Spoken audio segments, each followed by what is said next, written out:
Welcome to quick study material. आज है 31 जनवरी 2025 और जितने भी इंपॉर्टेंट क्वेश्चंस होंगे करंट अफेयर से हम उन सभी क्वेश्चंस को यहाँ पर देखेंगे। ठीक है।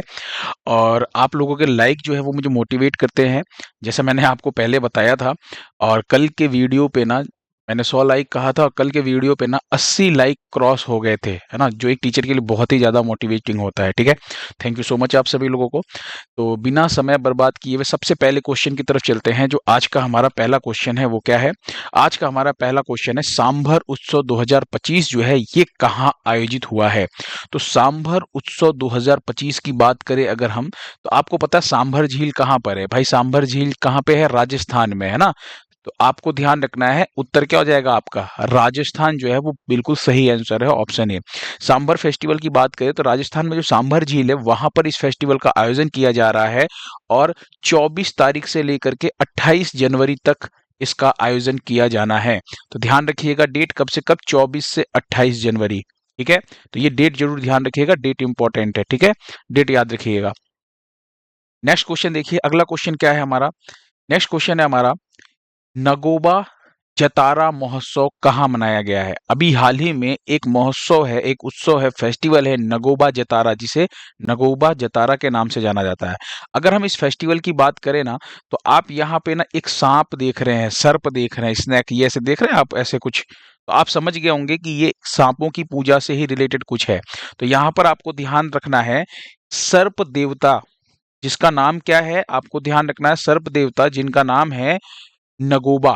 तो सर्प देवता नगोबा को समर्पित है ये आपका फेस्टिवल और ये मनाया जाता है तेलंगाना राज्य के अंदर। ऑप्शन सी जो है आपका बिल्कुल सही है। अगर हम इस महोत्सव की बात करें तो तेलंगाना राज्य के अंदर जो गोंड जनजाति निवास करती है, किसकी बात कर रहे हैं? जो गोंड जनजाति है, तो गोंड जनजाति के मेसराम कबीले जो हैं, है ना, उन कबीलों का ये 8 दिवसीय, 8 दिन तक चलने वाला ये आपका फेस्टिवल है, 8 दिवसीय चलने वाला। ठीक है। और यहाँ पर तेलंगाना के अंदर एक जगह का नाम आपको ध्यान रखना है, आदिलाबाद जिला। कौन सा? आदिलाबाद जिला।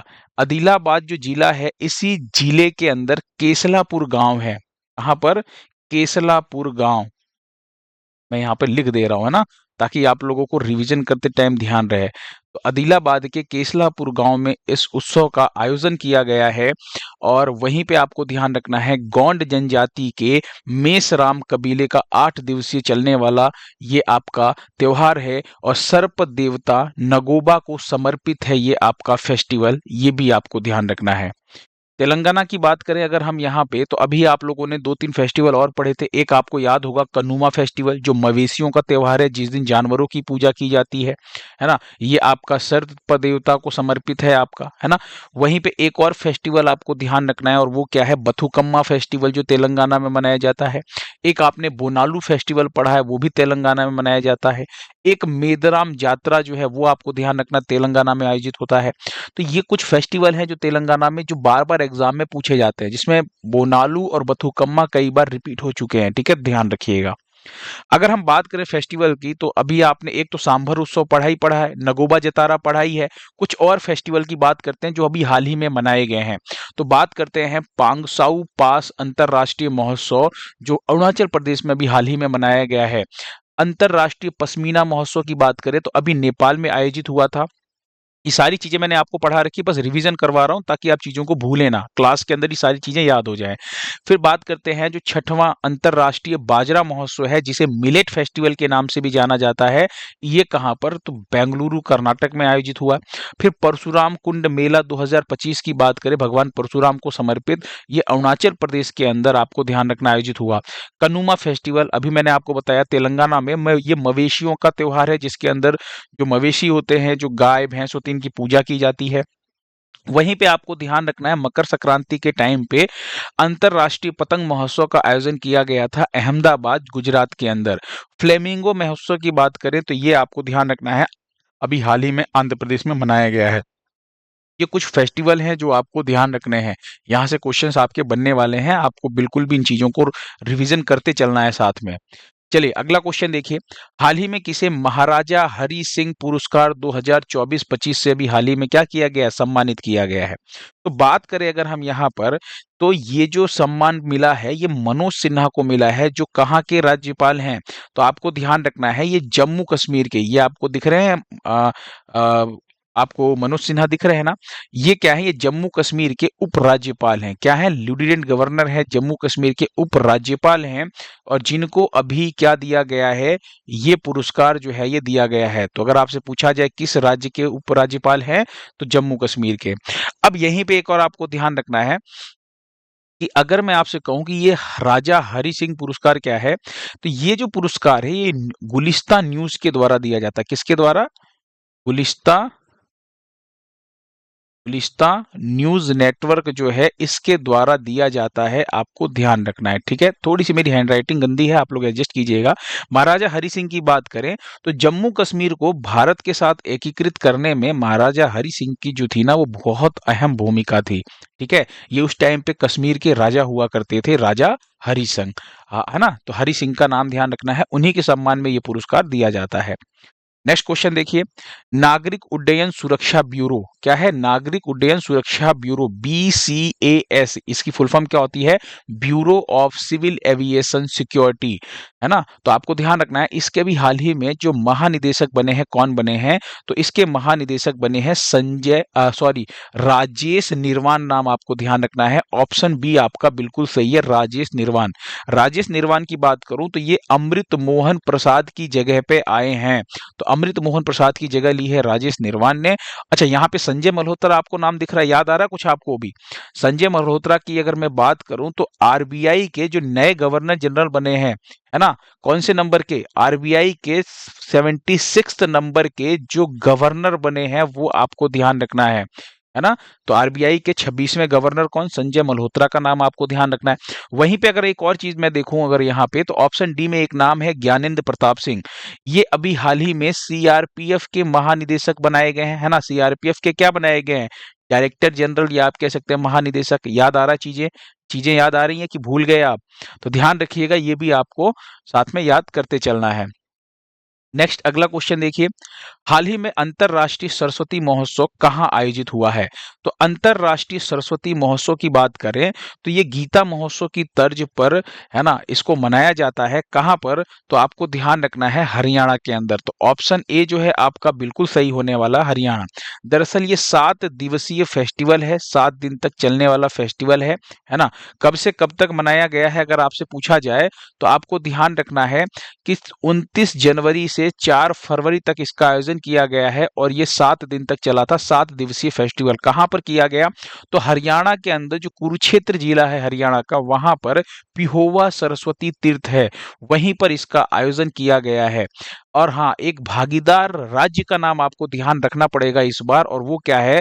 राजस्थान। तो पार्टनर स्टेट पूछे या भागीदार राज्य पूछे तो आपको ध्यान रखना है राजस्थान का नाम, याद हो जाएगा। ये कुछ 2-3 पॉइंट है जो आपको याद करने पड़ेंगे अगर आप लोग आरओ की तैयारी कर रहे हैं या किसी स्टेट पीसीएस के एग्जाम की तैयारी कर रहे हैं, तो ये आपको डिटेल आपको ध्यान रखनी ही रखनी पड़ेगी, ठीक है।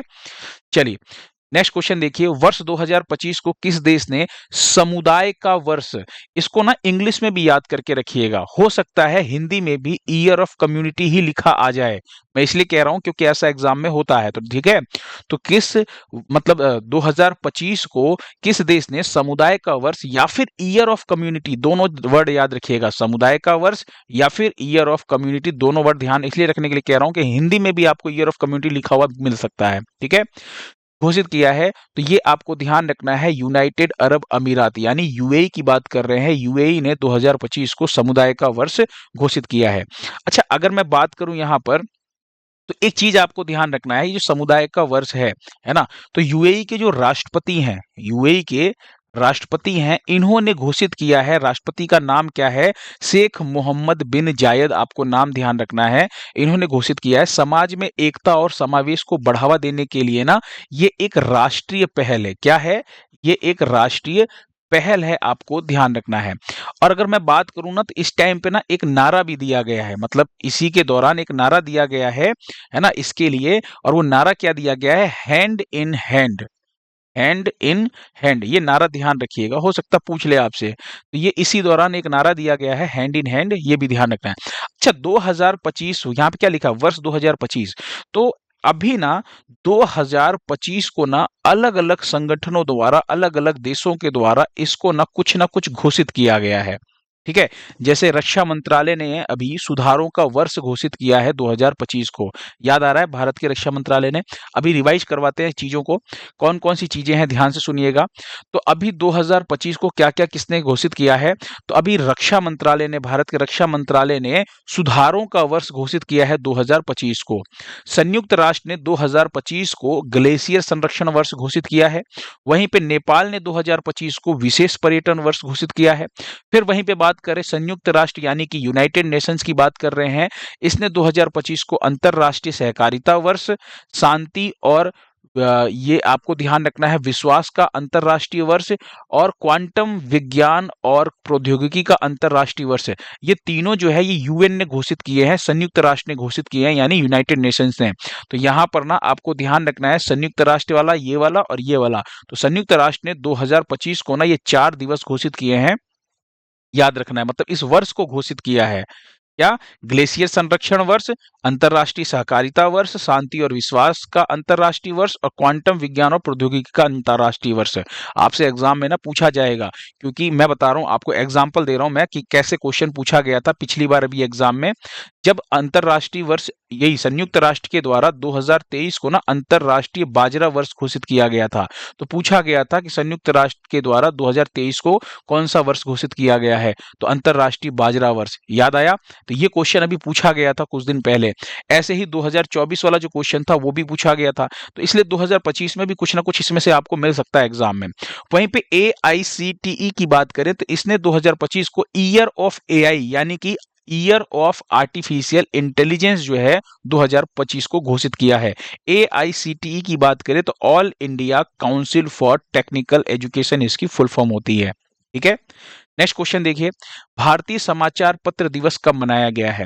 अभी हाल ही में भारतीय समाचार पत्र दिवस मनाया गया है, वो मनाया गया है 29 जनवरी को। ऑप्शन बी जो है वो आपका बिल्कुल सही है। यहाँ पे अगर मैं बात करूं तो यहाँ पे एक तो आपको थीम ध्यान रखने, थीम क्या है इस बार की 2025 की, तो डिजिटल युग में प्रिंट मीडिया की भूमिका।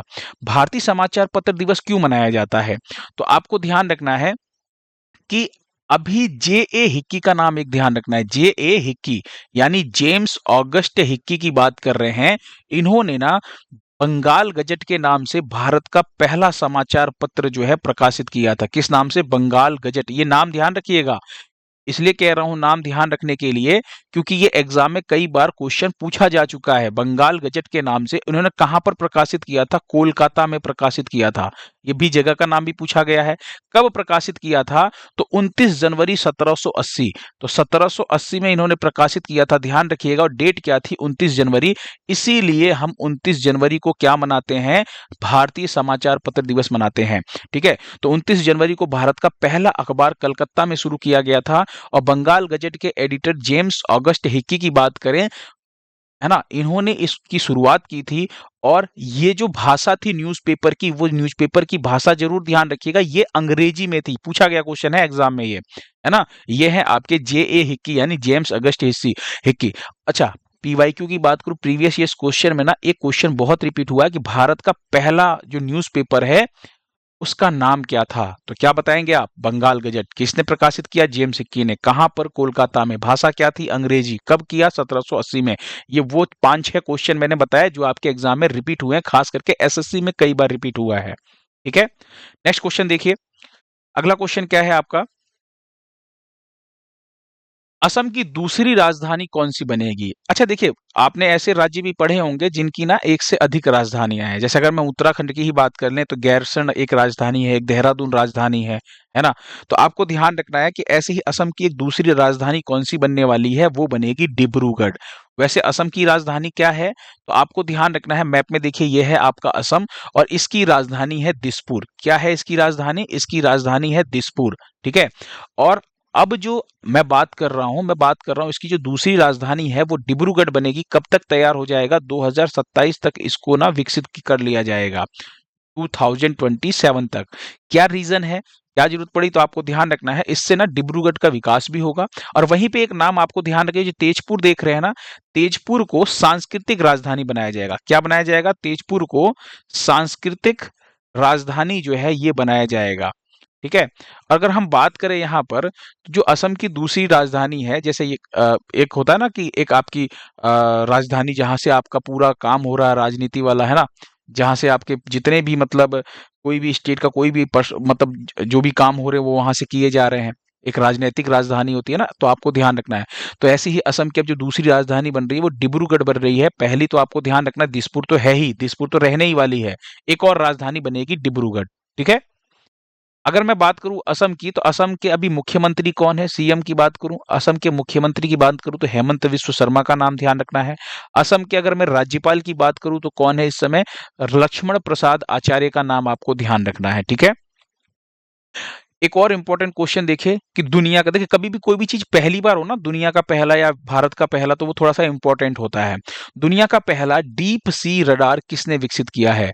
तो दुनिया का पहला डीप सी रडार जो है वो चाइना ने विकसित किया है, चीन ने इसका विकास किया है ना। नाम क्या है? Deep sea radar. क्या काम करेगा ये डीप सी रडार, है क्या? देखिए मान लीजिए कि एक छोटा सा एग्जांपल दे रहा हूं, ऊंचाई पे उड़ने वाले जो विमान है ना, उसका पता लगा सकता है ये पानी के अंदर रह करके भी। जैसे मान लीजिए ये तो है आपका समुद्र, है ना, ये क्या है आपका समुद्र, इसके अंदर आपका रडार रखा हुआ है, और इस समुद्र के ऊपर से मान लीजिए कोई जेट जा रहा है। ठीक है। क्या जा रहा है? कोई भी जेट जा रहा है, यानी कोई भी विमान जा रहा है, तो इस विमान का पता कौन लगा सकता है?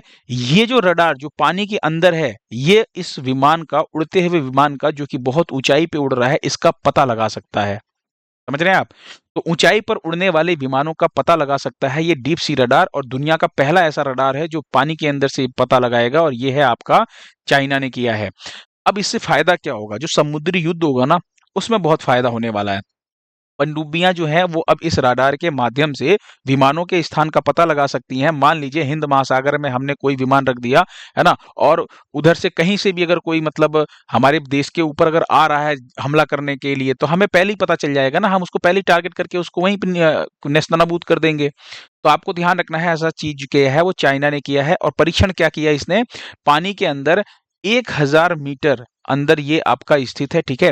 और आपको ध्यान रखना है, इसने 5000 मीटर की ऊंचाई पर इसका परीक्षण किया सफलतापूर्वक, यानी 5000 मीटर की ऊंचाई पर उड़ रहे एयरक्राफ्ट का पता लगाया उसने सफलतापूर्वक इस रडार के माध्यम से। ठीक है। तो अगर आपसे पूछा जाए डीप सी रडार, तो चाइना नाम ध्यान रखना है। अगला क्वेश्चन देखिए, हाल ही में राष्ट्रपति द्वारा प्रधानमंत्री राष्ट्रीय बाल पुरस्कार 2025 जो है वो कितने बच्चों को प्रदान किया गया है? तो अभी राष्ट्रपति जो द्रौपदी मुर्मू हैं, ये आप देख रहे हैं बीच में द्रौपदी मुर्मू को, ये वो 17 बच्चे हैं जिनको ये प्रदान किया गया है। ऑप्शन डी आपका बिल्कुल सही है ना।